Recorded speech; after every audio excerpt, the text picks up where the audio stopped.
This past weekend, Pastor Jim gave a quick introduction to Paul, who wrote a number of the letters we read in the Bible.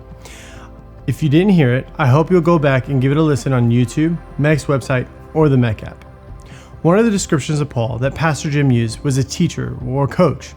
Paul took what he learned from Jesus and he went and passed it on to as many people as possible.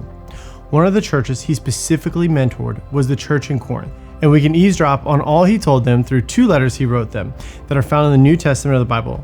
They are called 1st and 2nd Corinthians. It's so clear from these letters that Paul had learned so much from the teachings of Jesus and then used those learnings to guide and to instruct others.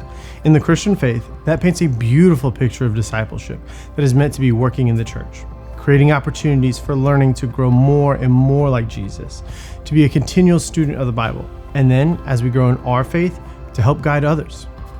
This week's exploration of the very messy church in Corinth looked at Paul trying to address whether it's okay for Christians to do certain things and what the Bible has to say about them. One of the things I love about Mech is the amazing people God has called to guide and lead us as pastors, and also the many amazing teachers we have through the Mech Institute. When Jesus was here on earth, teaching and leading people he encountered, he told us to go and make disciples of all nations. What does that mean?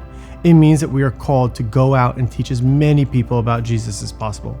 So, as Christ followers, we have a responsibility to be disciples, to learn and to grow in our faith, and to use that to boldly share our faith with others, and to invite them to come to a place like Mech, where they too can learn about what it means to have a relationship with Jesus.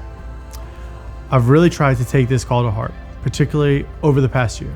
I went to Mech's Missions 2.0 trip to Jamaica to help spread God's word, and I also volunteer weekly with our high school ministry called Real Life, where I have a group of high school students whom I get to pour into each and every week to try my best to teach them to grow in their faith and their walk with Jesus. If you are a Christ follower, I want to challenge you to think about what you could be doing to follow the command given to us by Jesus to go and make disciples. Do you feel strong enough in your relationship with him to take on that task?